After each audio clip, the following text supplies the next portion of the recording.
your podcasts. The Phoenix Suns evening things up last night. This in their series with the Clippers. They took the Clips down 123-109. Hello, Devin Booker. He had 38 points, 18 of those coming in the third quarter. KD added another 25 points in the Suns win. Eddie Howe still hanging with us. This series is now 1-1. Eddie, the Suns look so different game one versus game two. What was your biggest takeaway from last night's win?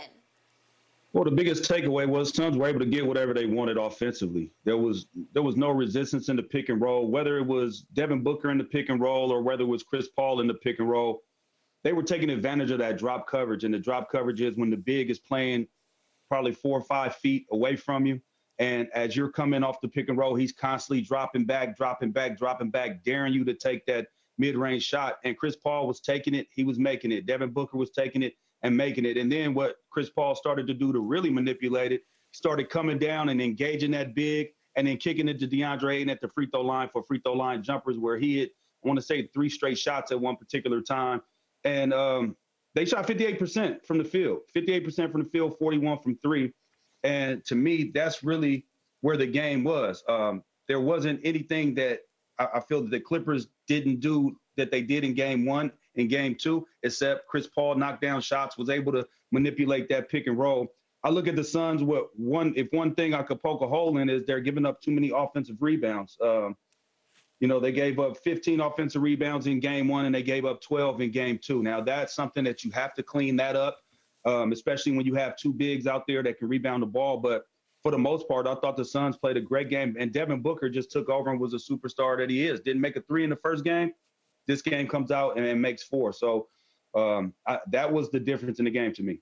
Yeah, I agree with you. Book was sensational. They made big shots. If you look at the Suns, were 16 of 22 on mid-range shots outside of 14 feet in game two, and in game one, they were 8 of 25 on those same shots. If you look at what they did, they put the ball in Book's hand primarily in the second and third quarter. And in the second quarter, the last 11 possessions, they made 10 shots, and they took right back off in the third quarter. So what I'm hoping, if I get Kawhi and Book or Kawhi and KD to push, I get Russ and KD, Russ and Book to push. Now I make it about Chris Paul, DeAndre Ayton, because that's where they got to win the game. Their starters, Eddie, is going to have to be plus 10 to plus 15 because they're going to normally lose the bench. Now, they did outscore. They got outscored again, 30-13. So they're going to lose the bench. They're going to lose the bench normally. So you've got to get Ayton and Chris Paul and Torrey Craig, who's having an outstanding series because a lot of time he's getting covered by Zubats because they're devoting so much attention to Book and KD. But they had to have this game last night. They can't go down 0-2 coming to the Clips. And I know it's not Boston, and it's not one of these great home court advantages, but you're down 0-2. And when you go down 0-2, you only win 8% of the series going back through history. So, they needed this game. And my biggest takeaway is that the guys that you counted on came through, but it was the role players. Go back and look at the Lakers, Skip. Who was it? It was Rui. It was Reeves. I know what I'm gonna get from KD. I know what I'm gonna get from Book. Can I count on DeAndre Ayton to give me 14 and 13? He's not a role player. No. He's one of the big four. He ain't no. He ain't no superstar. He ain't got no all-star. He ain't got no all-NBA. If you ain't got it on your resume, that's what you are. Okay. Did I just hear you say that they need Russ and KD to push? No, but I'm saying, but here's the thing. Russ is taking over the role for Paul George. Normally that would be Paul George in that situation. If you got two big guns, your two big guns got to cancel each other out. And now I'm going to make it about my role players. Okay. All right. So, Eddie, the man across from me, my debate partner, has made fun of me for being in Phoenix on the Thursday morning before the Super Bowl when the bombshell had dropped overnight that KD was now a Phoenix Sun. And I told a Phoenix-based crowd, I think you guys just won the NBA championship. So he's made a little fun of me because it could be overstatement until we watched the game last night. And I believe that deep down, Shannon Sharpe and maybe even Eddie Howe sat back and thought, God, that kind of looks like a championship team to me because I do think it's a big four. And all four, right on time, had incredibly valuable contributions to the night that became a tour de force of why I'm picking the Suns to win it all. Because I remind you, if KD hadn't come out firing right away early and made 3 quick shots, they might have gotten just scorched right out of the building. They fell behind 13 with 5 minutes left in the second quarter, and it was KD and DeAndre Ayton who kept them barely afloat. Then they go on a 23-10 run to end the second quarter, going into halftime, and Book finally makes his first 3, and it's one of those gotta shoot it where the clock is winding down, you just gotta heave it, and it went in. And he went off in the third quarter, and he scores 18 with 4 assists. It was another tour de force because you know and I know he's capable. And then to Eddie's point, Chris Paul closed the deal in the fourth quarter. He makes 4 jump shots that I didn't know if he had it in him. But he just said, I got this. I'm going to close this deal. And every time it looked like, here comes Kawhi, here comes Russ, Chris Paul was the one who said, no, no, no, not in my house. And you look at the totality of last night, and I'm shocked that Phoenix is now a 3-point favorite going back to the Clippers because I thought the Clippers would be small favorites. But no, the odds makers are saying, wait a second, that looks like a championship team that we saw last night. But to mention, Skip, if you look at the shots that Chris Paul made in the second game, every shot that he made in the second game was tougher than the ones that he missed in the first game. I agree. They were tough shots, all of them. Yes. No, I was like, really? Yes. Really, really? Okay. Eddie, were you not impressed last night?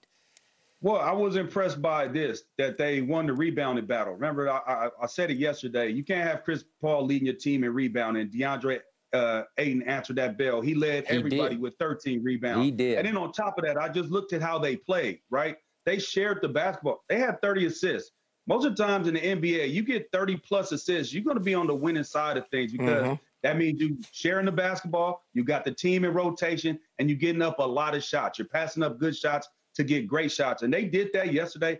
And by what you see, 58% from the field, they got whatever they wanted. When we ran that clip on Chris Paul, they were in that drop coverage. All Chris Paul does is make sure you get a little piece of my guy. I'm coming downhill, got the bigs going on his back, and then I'm just finding my spot and pulling up. I mean, it's right here. Look at my Mason Plumlee. Back up. I just get to my spot. Get him off balance. Easy money right there, right? The same thing. I get to my spot. And so what the Clippers are going to do, I'm going to see now at this point, he has it going. Zubac switches, and he takes him for a dance. So my thing is, what are you going to do? What are the Clippers' adjustment to that? Because it's clear that if they continue to run that, Chris Paul is going to manipulate that pick and roll. He's going to get every shot that he wants, and he's going to be initiating everything for that offense. Now you're going to be constantly putting them in rotation. So I want to know what the adjustment is going to be for T. Lue. And to me, that's the most important thing. How are they going to guard that pick and roll? Are they going to go to traditional hard show and get back? Or you can't blitz him, so you can't trap him because he's an excellent passer. Now you got 4-on-3 on the back end with 2 of your guns being KD and Devin Booker. That spells trouble. So it's a conundrum that they're facing right now. Okay, but Eddie, Ty Lue threw everything but kitchen sink at them on defense because they tried I was astounded because every time down I would see a different coverage where they'd go triple cover KD, double cover KD, single cover KD. Let's try zone. Let's try drop. Let's try big men out high. Let's try it all. They tried it. Ty Lue can really, he's like Belichick coaching defense against Patrick Mahomes. But he couldn't stop Patrick Mahomes last night because they just got too much firepower. Those are firepower shots where Book is just pulling up. It's not a good shot that he's taking, and he's making it. Hey, Eddie, let me ask you a question. What coverage can I run? What's the best coverage when you got KD and Book and they just elevate and shoot over the top of you? What coverage can I run to stop that? There is no coverage. There is no coverage for that. Those two dudes are fantastic. And it's weird. Check this out. So how great Kevin Durant is of a three-point shooter. Devin Booker is a really good three-point shooter. You think the rest of the guys on the team are serviceable. I'm going to just put things in perspective. In 2 games, the Sun have shot 43 total threes, right?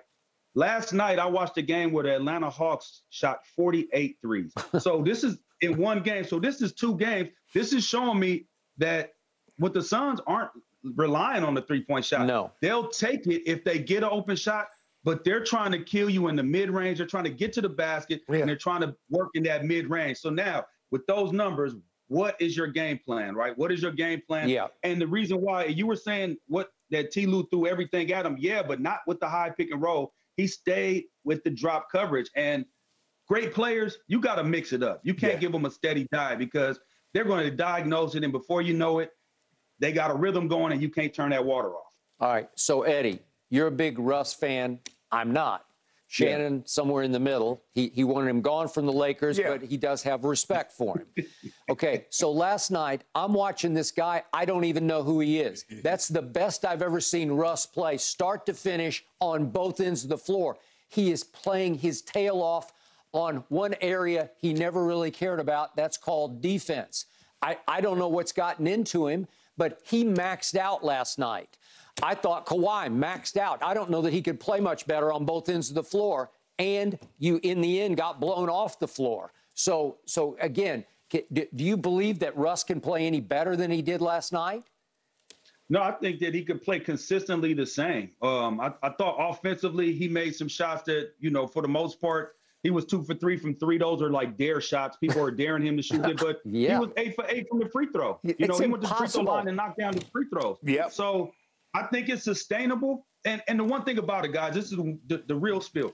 If you're engaged defensively, right, a lot of times offense comes a lot easier because you're so laser sharp focused on stopping, paying attention to every single detail defensively. You're so in tune into the game that the offensive rhythm comes for you a lot easier because of your defensive prowess and your defensive aggressiveness and mindset. So I think that Russ could sustain this because of that, because he's playing so hard defensively, because he does have to guard Devin Booker. He has to be engaged, otherwise you get 50 dropped on you. Same thing with KD. You better be focused because you could get 50 dropped on you. That'll make your offensive and for your whole team, it'll make that rhythm come a little bit easier, rather than if they were trying to hide him somewhere and then he's trying to get his rhythm. You're so in tune to the game to where offense just comes a little bit easier. So I think that's sustainable for us because of that reason.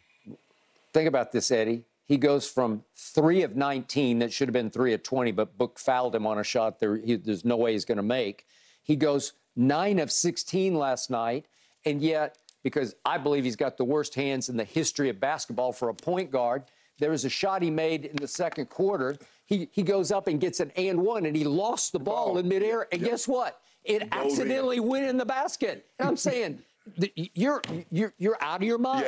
Yeah. Like the basketball gods love you tonight. But he had a dunk. He has a dunk. And he slips out his hand. Early in the fourth quarter, he's got a wide open, because listen, he is swooping to the hoop like he's 22 years old. And he has he just can't hang on to the ball, and he back irons it off the dunk. Ugh. Russ is all right, man. Russ is all right. Russ is going to be all right. He ain't going to be the reason why that team loses if they lose. So, Eddie, who's in control of this series now? Well, I think that what you did, if you were the Clippers, you went and stole one. So you got one now. You got home court advantage right now. So I would say that the team that has home court advantage in this, and the job for the Suns is to go get them one, if not two.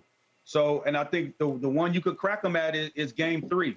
You could really crack them in game 3 if you try to carry over the momentum you had. And it all depends on how they're going to be guarding that high pick and roll. So I'm super curious and interested in to see what adjustments will be made there. What kind of chess matches are going to happen? Are they going to just run straight high pick and roll and so everybody see it coming? Or will the Suns get some movement to get into the high pick and roll to try to create some indecision by the bigs? Because, the big got to maybe guard a pin down. Then he got to run into a screen and roll, a high screen and roll. There could be some mistakes made there. So I want to see that chess match. I'm interested in that. I just want to watch Phoenix win game 3. I bet you do want to see that. I bet you do want to see that.